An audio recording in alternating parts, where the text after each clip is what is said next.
નમસ્કાર દર્શક મિત્રો, હું છું એન્કર અર્પિતા પટેલ. દેશભરના તાજા અને સચોટ સમાચાર આપણી ભાષામાં જોવા માટે A1 અભિક્રાઇમ ન્યૂઝમાં આપનું હાર્દિક સ્વાગત છે. હવે જોઈએ મુખ્ય સમાચાર.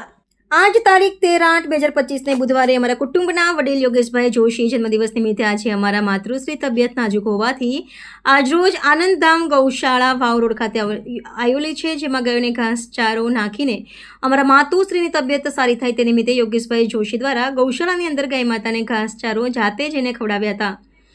અમારા વડીલની ધર્મપત્ની ગુણવત્તી માટે તબિયત સારી થાય તેવી પ્રાર્થના સાથે આનંદ ગૌશાળામાં ગાયોને લીલું ઘાસ નાખીને જન્મદિવસ ઉજવ્યો હતો. હંસાબેન પરિવાર તરફથી નાના મોટા દરેક જગ્યાએ યોગેશભાઈ જોશી જન્મદિવસની શુભકામનાઓ પાઠવી હતી. નાના મોટા દરેક જણાના પ્રણામ, મોટાના આશીર્વાદ ખીરા પરિવાર તરફથી યોગેશભાઈને શુભેચ્છાઓ પાઠવી હતી. અભિક્રાઇમ ન્યૂઝ પરિવારના સદસ્યો ભાભરના પત્રકાર તરીકે ફરજ બજાવી રહ્યા છે, ત્યારે અભિક્રાઇમ ન્યૂઝ પરિવાર તરફથી યોગેશભાઈ જોશીને જન્મદિવસની ખૂબ ખૂબ શુભકામનાઓ તેમજ મહાદેવના શરણોમાં પ્રાર્થના કરીએ તે યોગેશભાઈના પરિવારને મહાદેવ ભોળાનાથ ખૂબ જ સ્વસ્થ રાખે અને એમની દરેક મનોકામના ભોળાનાથ પૂર્ણ કરે. રિપોર્ટર યોગેશભાઈ જોશી, ભાભર.